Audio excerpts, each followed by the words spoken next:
não tem um pensamento coletivo, né? Então, por exemplo, eu também sou adepto a esporte, um monte de coisa, e eu faço porque questão de saúde, tem alguns problemas no joelho, vários problemas que ficar parado faz mal, entendeu? Mas assim, a pessoa tem que escolher o que fazer e como fazer, né? Por exemplo, eu vou no aeroporto fazer uma caminhada num lugar aberto, ou então eu vou numa academia aglomerado com um monte de gente no horário de pico, né? Então, assim, cada um tem que ter a ciência, né? Ah, vamos ali tomar uma cerveja no bar da esquina, né? Então, mas como eu disse, não cabe a mim julgar, né? Eu só estava comentando isso, né?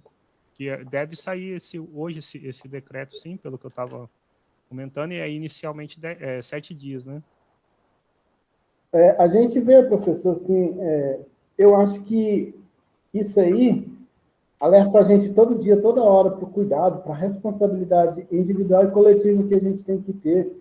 E esse aviso, esse alerta, bate na sua porta, não está na televisão, no jornal de folha, na internet, não. Um exemplo aqui, vou dar um exemplo que aconteceu hoje. Aí eu também tenho problema de joelho, eu estou ruim do joelho hoje. Aí eu pedi um remédio na farmácia, né? Aí quando o entregador veio, chegou na minha casa, na chuva, o cara numa moto veio me entregar o remédio. Sabe quem era o rapaz? O cara que até março era dono dessa lanchonete em frente à faculdade. Aí eu falei, não, entrei, toma um café, vamos bater um papo.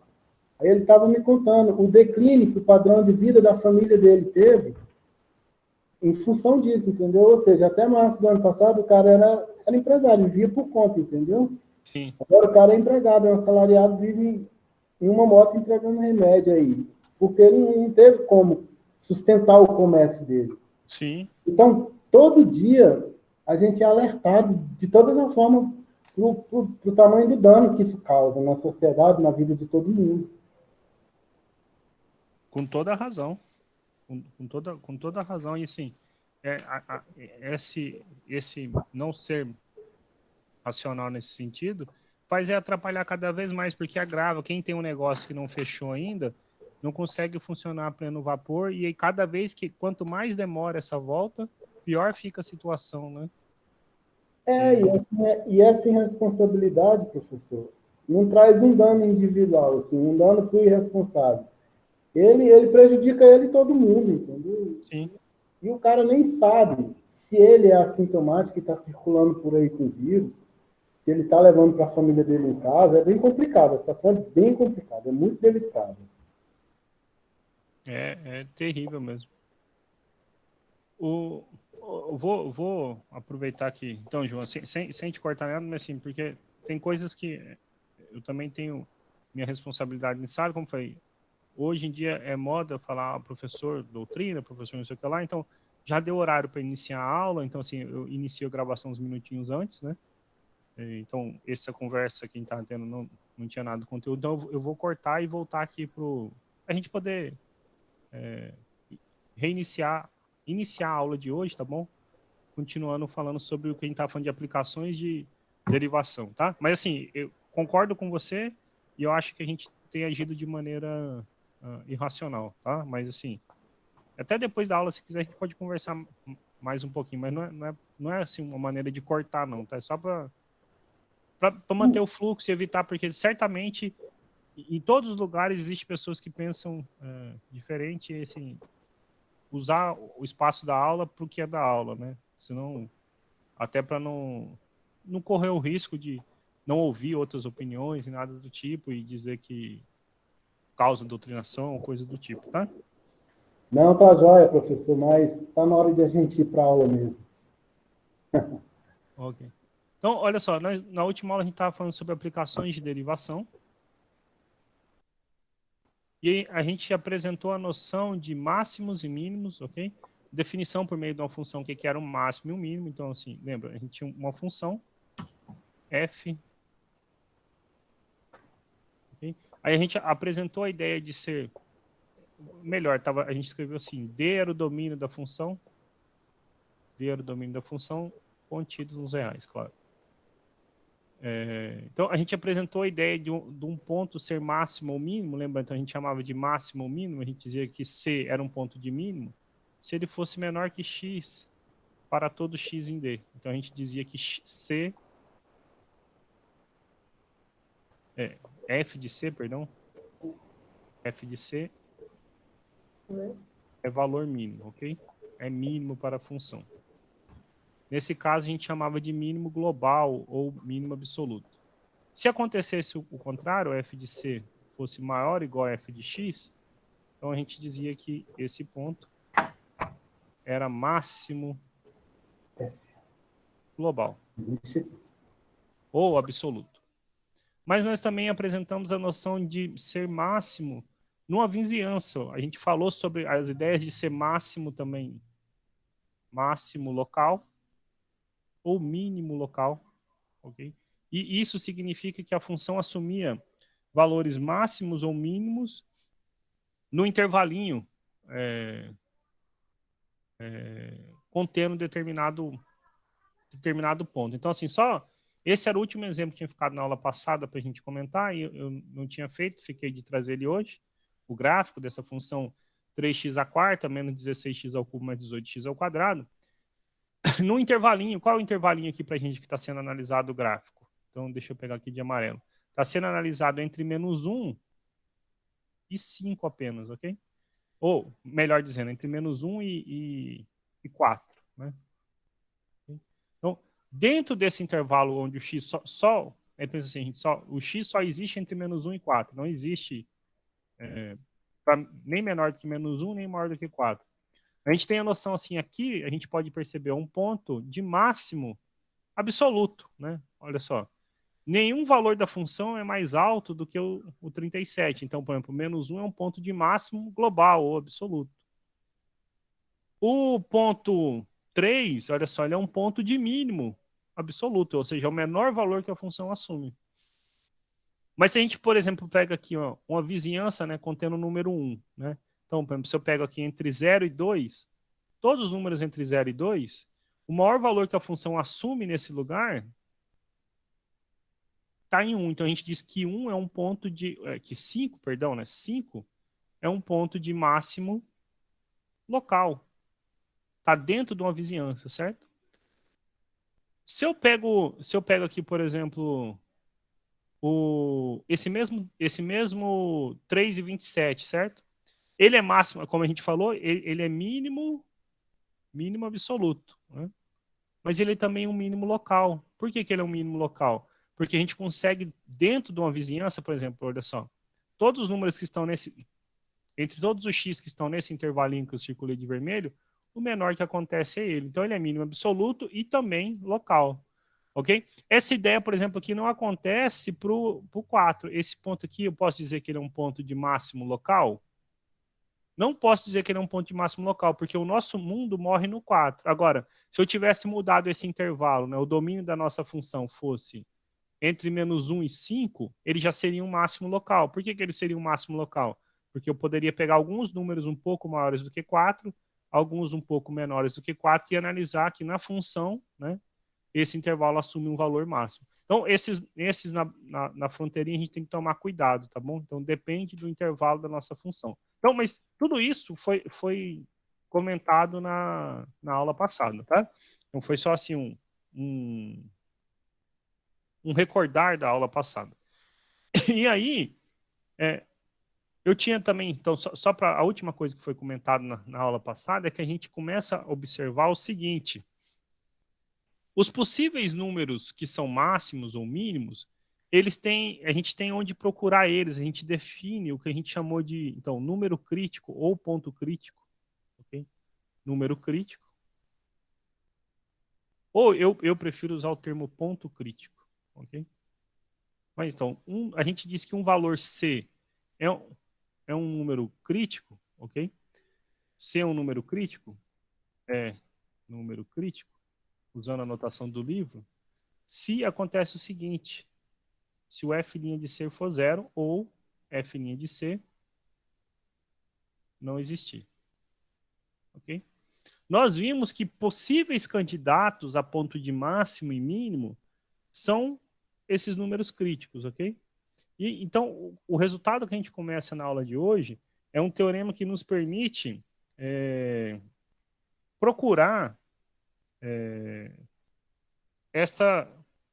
Ele nos diz para uma função contínua quem são os possíveis valores máximos ou mínimos dela, ok? Então, o primeiro resultado que a gente vê, na verdade, diz o seguinte: se você tem uma função contínua no intervalo fechado, então f vai ter máximo e mínimo dentro desse intervalo fechado, ok? Então, aqui é o exemplo de uma função contínua no intervalinho fechado. Ela atinge máximo e mínimo aqui dentro.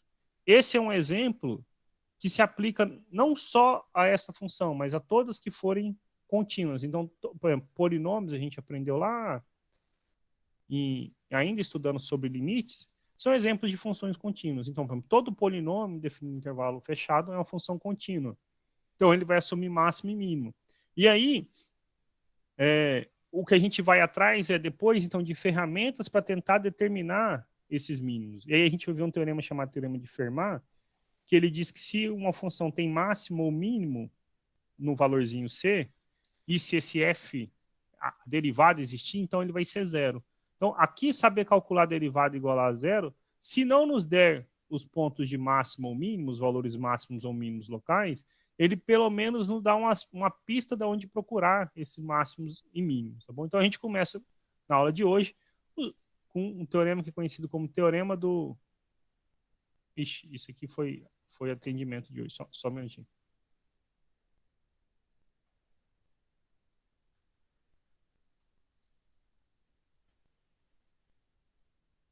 A gente começa com o teorema da aula de hoje falando sobre o teorema do valor extremo, ok? E o que é o teorema do valor extremo? Ele diz exatamente isso que eu acabei de falar. Que uma função contínua definida no intervalo fechado admite máximo e mínimo, ok? Depois a gente vai ver uma receita de bolo de como achar esse máximo e mínimo. A gente vai aprender o seguinte. A gente acha esses números críticos, ok? Então, assim, vai percorrer um pouquinho, mas é conhecido como o método do intervalo fechado. Como é que a gente vai achar os máximos e mínimos, ok? Porque a gente ainda não falou como achar, ok? Mas a gente vai ver o seguinte. Para encontrar, a gente pega três passos no intervalinho fechado. A gente calcula a derivada igual a zero, acha os pontos críticos. E aí, pensa assim, então tem uma função contínua no intervalo fechado, AB. Por exemplo, aqui, ó, a gente pode pensar nessa função, definida entre menos 1 e 5. Então você pode pensar assim, está definida entre menos 1 e 5. A gente calcula a derivada da função. Calcula, igual a zero, descobre os valores de x. Esses são os candidatos a pontos críticos, ok? Então você acha 1, 2, 3, acha alguns valores. Depois, a gente vai fazer o seguinte. A gente calcula o f para todos esses x. E acha números. Pode ter 1, 2 x possíveis aí, 3. E calcula também nas extremidades, f de A e f de B. O maior valor que aparecer nessa lista é o ponto de máximo, e o menor vai ser o ponto de mínimo. A gente depois pode testar isso aqui nessa função, por exemplo, e ver se isso se aplica, tá bom? Mas esse ainda vai percorrer um pouquinho, talvez nem chegue na aula de hoje nesse resultado, mas então na próxima aula, certamente. Vamos então falar do teorema do valor extremo, tá bom? Teorema do valor extremo. Que é onde começa de fato a nossa aula hoje, tá? Teorema do valor extremo, eu já enunciei ele, mas vou escrever então. Seja f uma função contínua,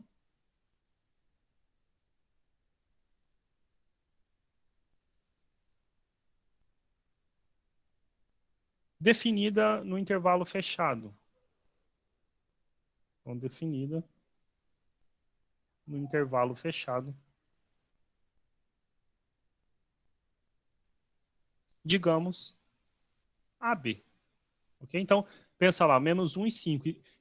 Fechado significa que as extremidades também pertencem ao domínio. Quando a gente põe um intervalo em aberto, menos 1 e 5, quer dizer que você não pode nem calcular no menos 1 nem no 5. Quando você põe fechado assim, então é possível calcular o f de menos 1 e é possível calcular o f de 5. Aqui, por exemplo, essa nossa função, a gente não sabe quanto é o f de 5, porque não está no gráfico aqui, ok? Porque o desenho original falava entre o menos 1 e o 4, mas ainda assim um intervalinho fechado, ok? Porque você pode calcular o f de menos 1 e pode calcular o f de 4. O que diz, então? Nessas hipóteses, o que acontece? Então, f assume um valor máximo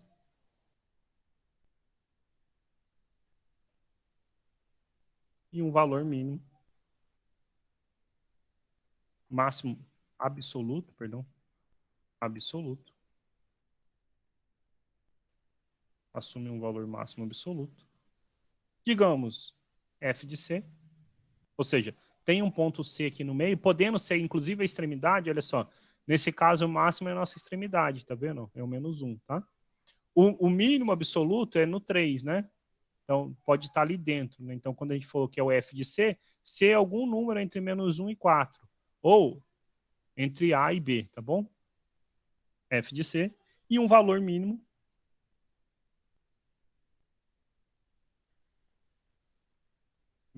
absoluto, digamos f de d, ok? Vou reforçar isso em certos números.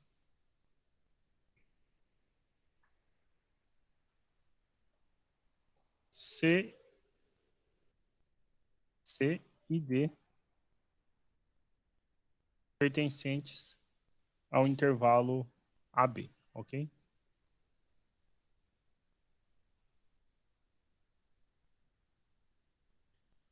Observe, então, deixa só, esse aqui é um exemplo, tá bom? Esse gráfico era referente ao último exemplo da aula passada, um exemplo do teorema do valor extremo, certo? Então, olha só, qual é o valor máximo absoluto nosso aqui? É o f de menos 1, que vale 37. Então, esse aqui está fazendo o papel do C, C igual a menos 1, ok? É claro que ele está dentro do intervalinho. E o f de 3 dá menos 27, é o mínimo absoluto, é o menor valor que a nossa função tem. No caso, é o D igual a 3, também está no intervalinho. Okay? Então, esse é um exemplo que ilustra o que o teorema está falando, ok? Ele está dizendo que esse exemplo não é um caso particular. Ou seja, qualquer função que for contínua definida no intervalo fechado tem máximo e tem mínimo, ok? A gente ainda não aprendeu como calcular o máximo e o mínimo. Agora, por que é importante? Então, por que assim? Por que eu não posso dizer que isso vale para qualquer função? E por que o intervalo tem que ser fechado? Vou mostrar aqui para vocês agora alguns exemplos, onde a gente vê que, por exemplo, não ser contínua ou não ser fechado o intervalo faz com que nós percamos o resultado definido no nosso teorema, tá bom? Então, ó, vou começar com um exemplo. Eu estou printando aqui, ok? Vou printar e vou colar aqui, ó. Olha só, esta função, só diminuir um pouquinho que fica ruim para enquadrar. Esta função, ela não é contínua. Por quê? Porque ela tem um salto aqui, tá vendo que tem uma bolinha? Vou pegar a cor vermelha. Tem uma bolinha aqui, ó. Ela não está definida no número 1 lá. Na verdade, ela está definida, mas ela cai. Tem um salto, tem um buraco. Então, esta função não é contínua. Ok? Não é contínua. Nesse intervalinho entre 0, ela está definida entre 0 e 2. Ok? A gente pode calcular o f de 0, o f de 1 está aqui embaixo, pode calcular o f de 2, pode calcular todo mundo. Esta função, ela tem mínimo, né? Qual é o valor mínimo? É o f de 2. F de 2 é mínimo. Quanto vale f de 2 nesse caso? Se ele encosta no f de x, o f de 2, se ele encosta no eixo x, é porque é 0, né? Ok? Esse é o valor mínimo, ok? É mínimo absoluto. Mas a nossa função não tem um máximo. Por quê? O valor que tinha a potencial, né? Potencial para ser o máximo para a gente era o 3, certo? Isso seria no f de 1. E essa função não tem o máximo. Observe que, quando a gente estudou o limite, certo? Se o x vai se aproximando de 1, a nossa função está se aproximando de 3, certo? De 1 pela esquerda. Agora, se o x está se aproximando de 1 pela direita, a nossa função está se aproximando desse número que nem está definido aqui, tá bom? Mas assim, o que a gente percebe é que quanto mais próximo eu estou de 1, a nossa função não tem um comportamento legal, né? Uma hora ela está perto de 3, outra hora ela está perto de 2, mas eu nunca posso afirmar que ela está perto de 3. Quanto mais perto eu tiver de 1 à esquerda, mais próximo eu vou estar de 3, mas em momento nenhum posso definir o valor máximo, ok? Então, esta função aqui não possui máximo, ok? Não possui máximo absoluto, né? Porque o teorema fala sobre ter máximo absoluto. Então, se a função não for contínua, a gente tem um exemplo onde o teorema falha. Então, assim, é importante observar isso. Esse resultado vale se a função é contínua e definida no intervalo fechado. Olha só. Se ela não é contínua, o resultado deixou de valer. Agora a gente vai ver que ele também deixa de valer se o intervalo não for fechado, ok? Vamos pegar um intervalinho aberto aqui, ó. Vou colar aqui, então, esse aqui era o exemplo A. Exemplo B. Deixa eu só apagar outro pedacinho do meu atendimento de hoje.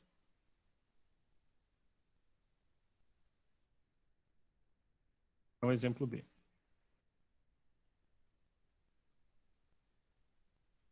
Olha, nesse exemplo B, a função é contínua, ok?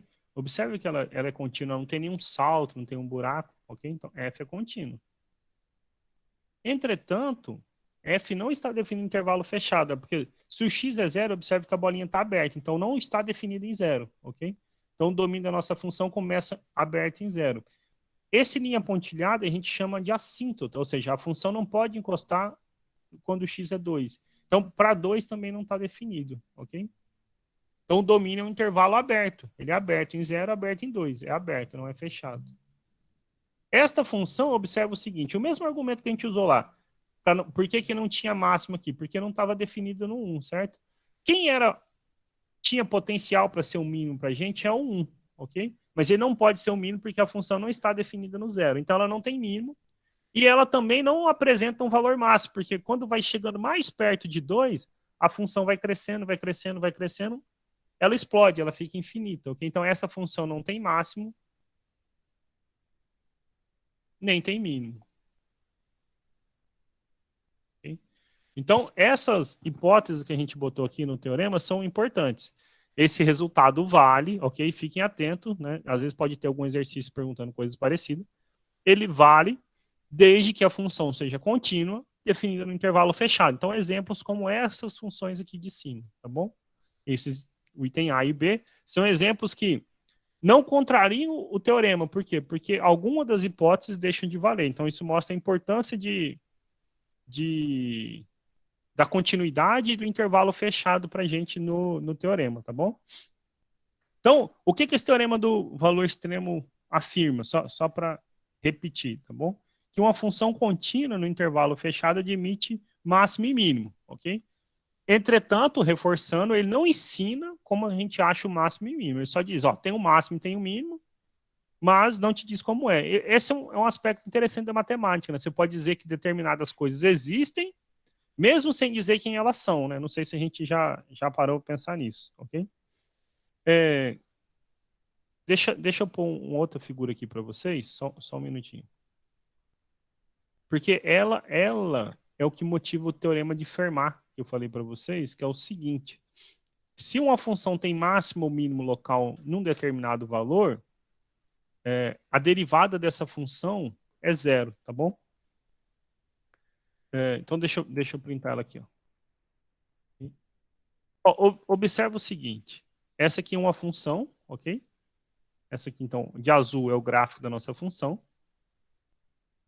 O que a gente observa? Que C é um ponto de máximo, ok? Então, aqui é um valor máximo para a nossa função, né? Máximo. Um máximo local, né? No intervalinho, olha só.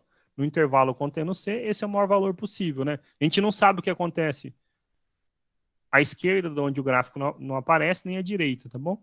E D, eu vou pôr de vermelho aqui. Ele é um valor... Vermelho você vai misturar, eu vou pôr de verde.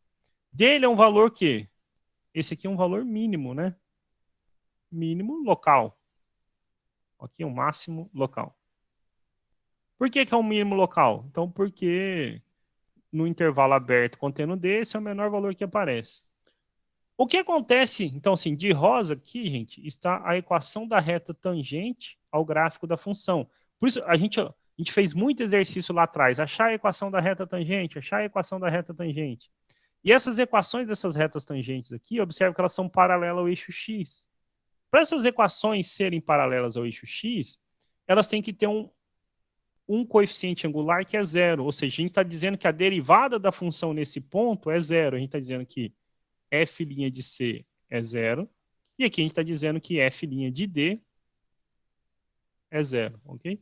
Por quê? Lembra lá, gente, que a gente estudou o seguinte, que o coeficiente angular da reta tangente ele é dado pela derivada da função no ponto, né? Esse aqui é o nosso coeficiente angular, a inclinação da reta, ok? Essas retas são paralelas ao eixo x, então tem coeficiente zero. Então, o coeficiente angular nosso é zero, ok? O que o próximo resultado está sugerindo para a gente, né? Na verdade, o que essa figura está sugerindo para a gente? Ela que motiva o próximo resultado. Essa figura está sugerindo que uma função que tem máximo ou mínimo local em pontos, né? Máximo local em C, mínimo local em D, o que acontece com a derivada da função nesse ponto? Né? Pelo que está escrito aqui, a derivada da função se anula no ponto, a derivada da função se anula no ponto. E o teorema que vem para a gente, ele confirma, tá bom? Ele confirma isso, ele diz que isso não é um exemplo só do gráfico dessa função. Isso se aplica a qualquer função que tenha máximo ou mínimo local. Então, assim, se a gente viesse para cá, né? Aqui um exemplo de uma função que satisfaz isso. A equação da reta tangente ao gráfico da função no ponto 1, ela é paralela ao eixo x. Vou desenhar aqui, vou fazer um risco aqui. Ok? Descartem a questão até da grossura do pincel e tudo mais, né? Porque daí fica parecendo que não. Mas esta equação ela é paralela ao eixo x, ok? A equação do gráfico da reta tangente ao gráfico dessa função no ponto x igual a 3 também é paralela ao eixo x, ok? Então, o próximo teorema diz que não são exemplos, isso se aplica sempre, tá bom? Então, funções que têm máximo e mínimo local num determinado valor, se a derivada existir, então a reta tangente, né, ao gráfico dessa função no ponto será paralela ao eixo x e, portanto, a derivada vai ser zero. Esse teorema é conhecido como teorema de Fermat, ok? Então, o teorema de Fermat, ele nos dá uma boa ferramenta da onde começar a procurar máximos e mínimos. O que ele fala, então, para escrever? Se f é uma função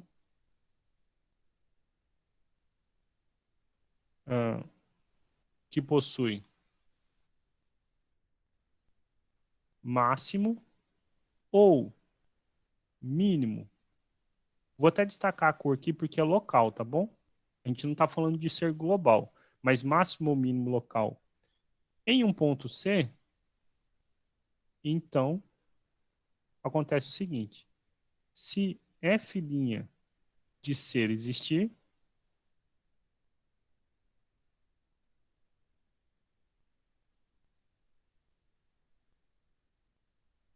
não, melhor, senão fica muito feio, vai ficar 2 então. Em f, e se f' de C existir, então ela tem máximo ou mínimo local em C e f' de C existe, agora sim, então f' de C é zero, ok? O que esse teorema dá? Ele dá uma pista da onde procurar máximos ou mínimos. Aonde que a gente tem que procurar máximo ou mínimo? Bom, se a derivada existir, vai ser onde se anula. Então, se a gente pegar uma função para procurar máximo e mínimo, o que a gente vai fazer? A gente vai calcular a derivada e vai igualar a zero. A gente vai achar as raízes dessa equação. As raízes são os candidatos, não quer dizer que ainda é o máximo ou mínimo, tá bom? Mas são candidatos a serem o quê? Máximos ou mínimos locais, ok? A gente inclui aqui no bolo depois os pontos onde a derivada eventualmente não exista, tá bom? Então, a gente, quando for fazer a conta, a gente pega assim, pega a função deriva igual a zero, ok? Acha as raízes. Sei lá, tem algum valor onde não existe? Inclui ele também no bolo. E a gente começa a testar para ver se esses pontos são máximos ou mínimos, tá bom? A demonstração desse teorema é trabalhosa, então ele vai ficar assim, só como um enunciado. Mas se alguém tiver alguma dúvida ou quiser entender por que ele funciona, é só me procurar depois ou no atendimento, que a gente explica exatamente, faz a demonstração explicando por que isso é verdade, tá bom? A gente chega a duas conclusões. Que se ele existe, então uma hora ele é positivo, outra hora ele é negativo, a única possibilidade para ele, portanto, é ser o zero, tá? Só que, de novo, esse teorema, então, assim, a gente não precisa esperar muito dele, tá bom? Por que não precisa esperar muito dele? Não necessariamente a gente vai encontrar os máximos ou mínimos locais simplesmente derivando a função igualando a zero, tá bom? Pode ser que tenha outros que fujam dessa receitinha de bolo que a gente apresentou aqui, tá bom? Mas ele ainda nos dá uma pista, tá bom? Só para ficar claro, então assim, deixa eu dar um exemplo aqui para a gente, tá bom? Deixa eu dar um exemplo. Okay? Não é porque a gente derivou igual a zero que ele vai ser ponto de máximo ou mínimo, tá bom? Então, a gente vai ver que, deixa eu escrever essa observação aqui, porque ela é importante, observação. A recíproca, o que é a recíproca? Dizer que o contrário, tá bom? A recíproca do teorema de Fermat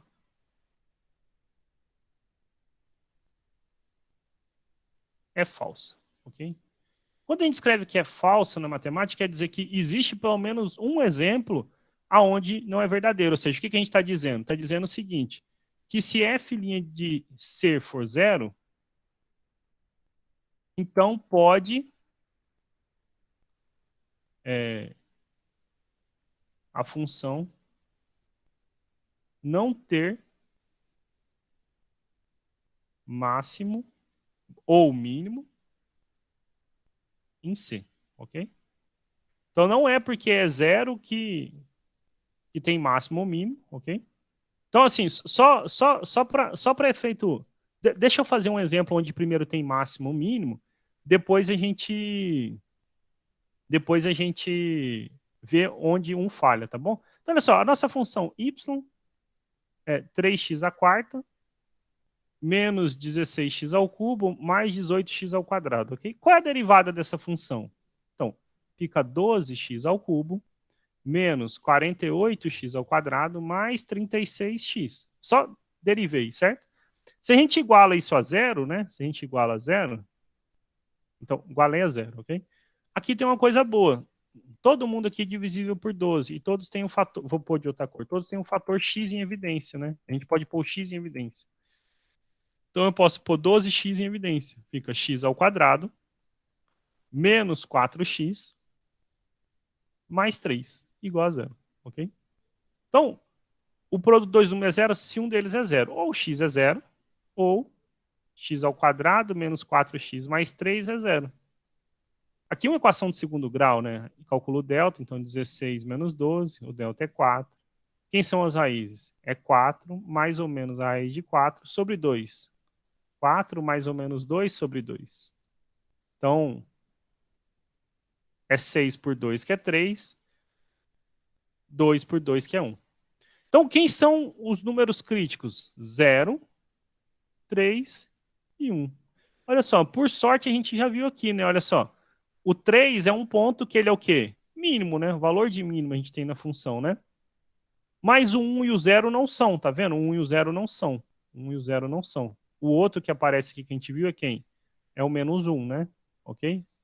1 é o quê? Um ponto de máximo local. Olha só que legal. Então apareceu uma outra resposta. 1 é um ponto de máximo local. 0, observe que aqui embaixo ele não é, tá bom? Então não é verdade que todas as raízes aqui vão ser máximo ou mínimos locais. A gente tem que testar e a gente vai ver, como eu falei, uma receitinha de bolo. Entretanto, a gente pode ter casos onde a gente não obtenha nenhum deles. Aí é o exemplo que eu vou dar aqui, tá bom? Então, olha só, o exemplo. Imagina que a nossa função é o mais simples do que aquela lá, ó, x ao cubo, certo? Qual é a derivada de x ao cubo? A derivada é 3x ao quadrado. Se a gente iguala a zero, então, se igualando a zero, fazendo y' igual a zero, nós queremos resolver 3x ao quadrado igual a zero. Então, x ao quadrado é zero. O único número cujo quadrado é zero é o próprio zero. E aí, este ponto, a gente pôs o gráfico na aula passada, gente, mas eu vou pôr de novo hoje para poder refrescar a memória da função x ao cubo, tá bom? Se a gente pega aqui a função x ao cubo, nós vimos que essa função não tem máximo nem mínimo, ok? Em particular, zero, olha só, zero não é nem máximo nem mínimo local. Se eu estiver perto de zero, tem valores que são menores e valores que são maiores do que o f de zero, ok? Então a gente viu que zero não é máximo local e zero não é mínimo local, ok? Então assim, isso só comprova a tese de que mesmo que a derivada da função seja zero, a função pode não ter máximo nem mínimo em C. Está aqui um bom exemplo. Essa função não tem máximo nem mínimo em C, ok? Outros valores que a gente viu aqui, ó, a gente viu, por exemplo, a nossa função nesse caso, de novo, por coincidência, no zero, não tem máximo nem mínimo nele, tá bom? Ó, em 3 ela tinha mínimo. No 1 ela tem o quê? Um máximo local, tá bom? Não é o máximo absoluto, ó, o máximo absoluto tá aqui de amarelo, ó, tá bom? Ok? Outro exemplo onde falha, tá? Então, outro exemplo. Exemplo A, exemplo B. A função y, vou pôr f de x, ok? F de x igual a módulo de x. Olha só que interessante. O mínimo dela, então, vamos recordar um pouquinho o gráfico dela. Esse eu não tenho para printar, eu vou fazer ele aqui. O gráfico dela é isso aqui, ok? O mínimo dela, o mínimo absoluto dela, e também local, é no x igual a zero. Não, olha só, ela é sempre positiva, certo? Está sempre acima de zero. Então, o mínimo absoluto é zero. Entretanto, a gente aprendeu, a gente fez essa conta lá em derivadas, a gente sabe que a derivada dessa função, ela é 1 se o x é maior que zero e é menos 1 se o x é menor do que zero. Mas observe que a função não tem derivada no zero, ela não é diferenciável em zero. F' de zero não existe, ok? Então, olha só que interessante. F' de zero não existe, mas a função tem máximo em zero, né? Então, de novo, o teorema de Fermat, como eu falei, a gente não pode esperar muito dele, mas ele dá uma pista de onde procurar. Se a derivada existe e a função tem máximo ou mínimo no elemento, no C, a derivada é zero. A gente pode ver, olha só, a gente viu um exemplo onde a derivada não existe e tem mínimo. A gente viu um exemplo onde a derivada existe, se anula, mas não tem máximo nem mínimo, tá bom? Mas se a gente começa, então, a usar o teorema de Fermat de maneira apropriada, o que eles nos dizem? Eles nos dizem o seguinte: você tem um caminho por onde começar para determinar esses extremos, ok? Você faz o quê? Calcula a derivada da função igual a zero e vê aonde ela não existe, ok? Então, assim, são coisas que são importantes para a gente pelo menos testar, tá? Então, com isso, motiva a definição de número crítico, ou ponto crítico, que é a que a gente vai falar agora. Então, assim, então, como eu falei, o teorema de Fermat nos diz por onde começar, né?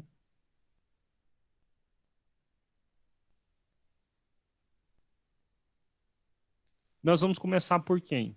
Procurando números que tenham a propriedade de da derivada se anular nesse número ou de não existir. E aí, para esses números, a gente vai chamar eles de números críticos ou pontos críticos, tá bom?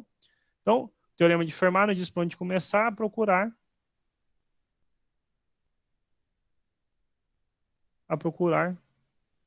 valores extremos. Okay? Valores extremos é quem? Só para recordar, então, máximos barra mínimos, ok? A saber quem que é que a gente vai procurar, então? Nós vamos procurar os Cs, ok? Onde ou f' de C é zero, ou f' de C não existe, ok? E aí, esses elementos é o que a gente vai chamar de pontos ou números críticos. Então, a definição que a gente apresenta na aula de hoje, então, definição, é a ideia que o livro de vocês chama de número crítico.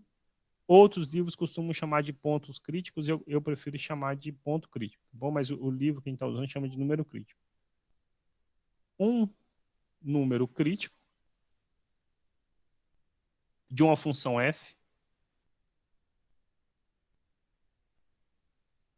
Observe que isso é importante. É um número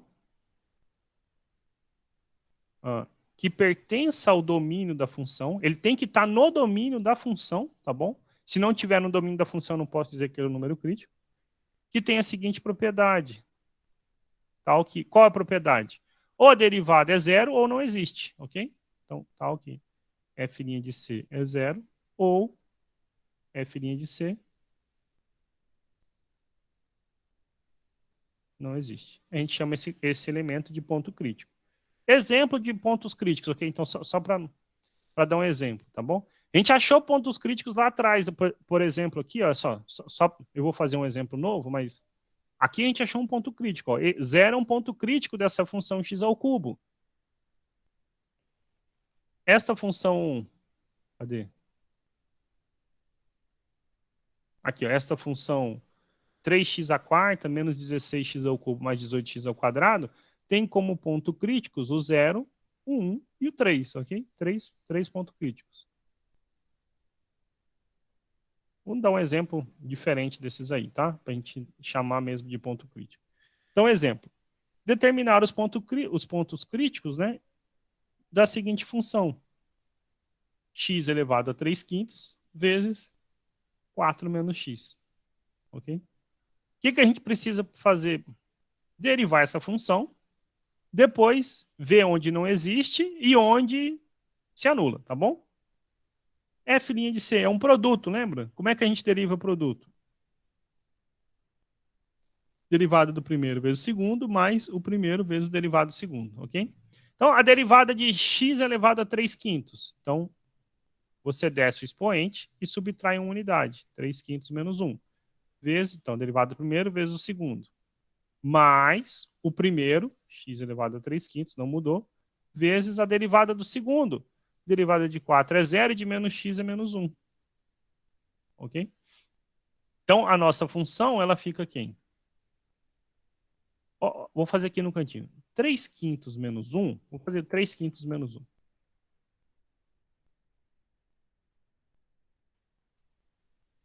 É 3 menos 5 sobre 5. É menos 2/5. Então, você fica com 3x elevado a menos 2/5 sobre 5 vezes 4 menos x. Mais vezes menos é menos, x elevado a 3/5. Quando o expoente é negativo, você faz o quê? 1 sobre e deixa o expoente positivo. Então, fica assim.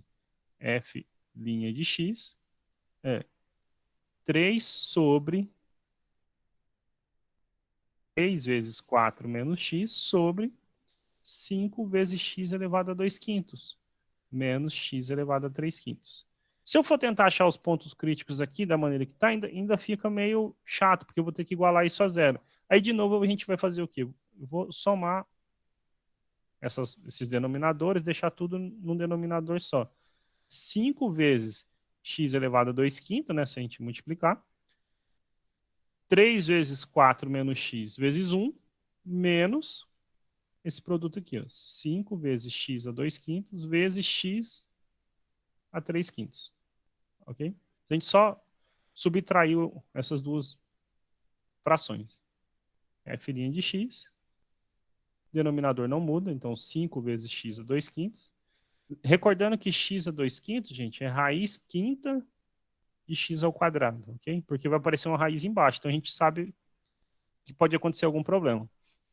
Aqui em cima tem, então, 3 vezes 4, 12, menos 3x.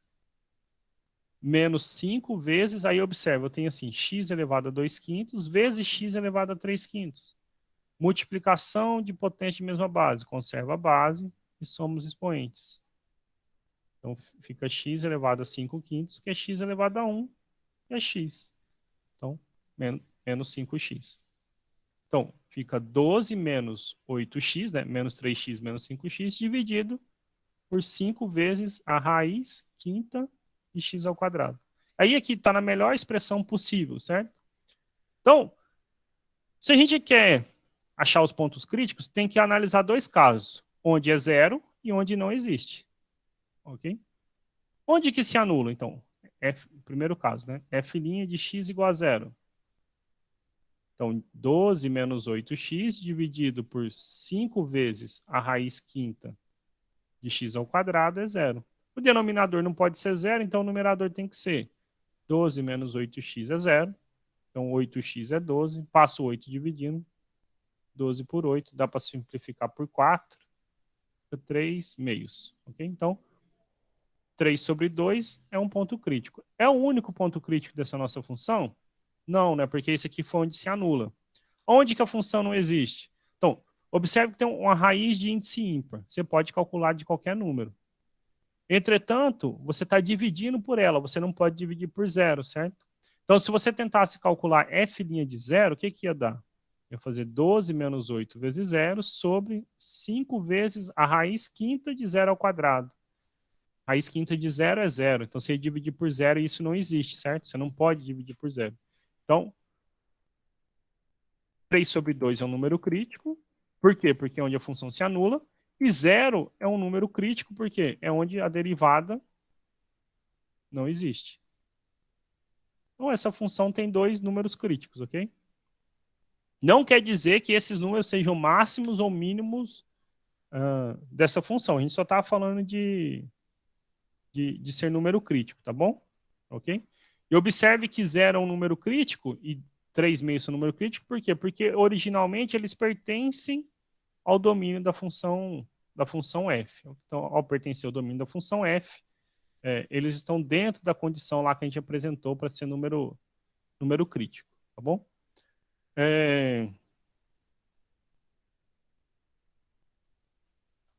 O que a gente então falou para poder caminhar para encerrar a aula de hoje é o seguinte, então a nossa conclusão final.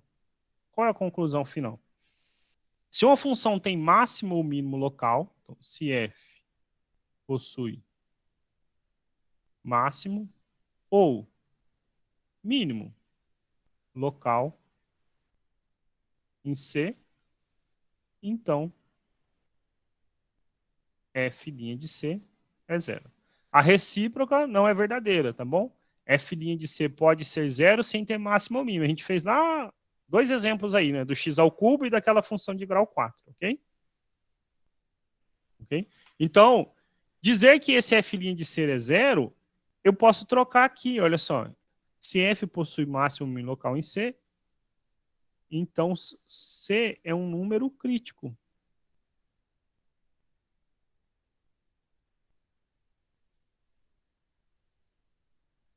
Okay? Nesse caso específico, a derivada se anula, ou não existe. Ok? Então, esse é o resumo da aula de hoje. Qual é o nosso próximo resultado? O que fazer na próxima aula, certo? O que a gente vai fazer na próxima aula é o seguinte, é o que eu falei, o método do intervalo fechado. É um método que vai casar tudo aí que a gente falou para nos dar uma receitinha de bolo da onde encontrar máximos ou mínimos locais. E o que a gente vai fazer? Achar os números críticos. Então, assim, né? A gente tem assim, f definido de a, b e r. Como é que a gente pergunta, né? Essa função contínua, tá bom? Como é que eu vou achar os máximos ou mínimos? Né? Quero achar máximo barra mínimo. Primeiro caso, achar números críticos. Pode ter 1, pode ter 2, pode ter 3. Aqui o exemplo onde tem 2. Esse exemplo aqui, cadê? Esse exemplo aqui só tinha um único número crítico, é o 0. Este outro exemplo aqui,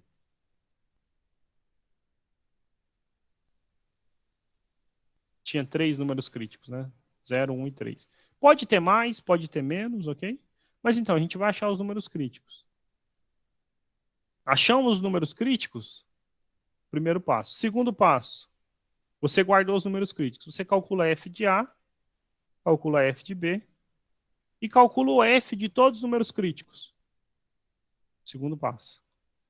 O maior desses valores que aparecer aqui é máximo. E o menor é mínimo, ok? Então, a receita do bolo é essa que a gente vai ver na próxima aula, tá bom? É conhecido como método do intervalo fechado. A gente vai fazer um exemplo para achar máximos e mínimos usando esse método do intervalo fechado. E depois vamos falar sobre o teorema do valor médio. Essencialmente, você tem uma função, ok? E digamos que essa função mude de sinal. Ele está dizendo que, sei lá, entre A e B, existe alguém C onde o F desse C se anula. Então, assim, o desenho não ficou bom. Pensa assim, melhor, né? Então, aqui eu tenho A e tenho B. lá em cima. Então, se a função é contínua e muda de sinal, tem algum ponto aqui no nosso desenho tem 3, certo? Mas ele diz que tem pelo menos um onde a função se anula nesse ponto, tá? Mas tudo isso, então, é cena dos próximos capítulos, tá? Perguntas? Eu vou parar de partilhar a tela, vou voltar aí na sala. Professor, método do intervalo o quê?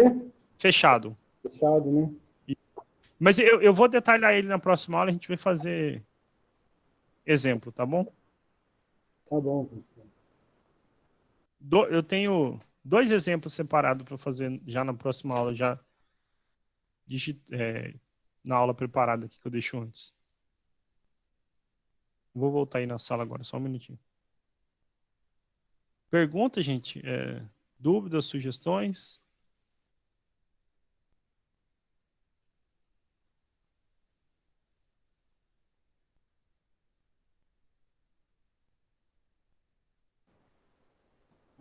A sua chamada é automática, né, professor? Lembra que esse dia para trás eu falei que estava com um problema, mas assim, eles atualizam a extensão, logo na sequência eles já arrumam a outra. Então, assim, já voltei, já consigo fazer ela automática aqui. Ele tira a frequência, me diz o horário que a pessoa entrou, o horário que saiu e se interagiu e tudo mais. Okay? Se ninguém tem nenhuma pergunta, tem nada, eu vou parar por aqui a aula, vou parar a gravação, mas me mantenho à disposição. No mais, então, uma boa noite para todo mundo, um bom final de semana. E assim que eu receber a gravação, eu disponibilizo ela com vocês, tá bom? Boa noite, Renault. Boa noite, mano. Gente, uma coisa importante, mesmo se alguém sair, depois só dar o recado.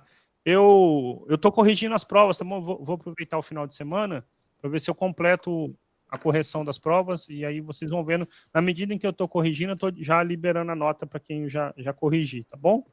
Então, se a nota de um aluno apareceu e do outro não apareceu, é porque, assim, eu tenho feito pela ordem de entrega. Então, assim, às vezes eu tenho um tempo livre entre uma aula e outra, eu abro, digamos, química, aí eu vou lá e começo a corrigir pela ordem de entrega. Aí na outra, eu abro informática, aí eu começo a corrigir na ordem de entrega. Mas, assim, vou ver se eu finalizo até domingo, tá bom?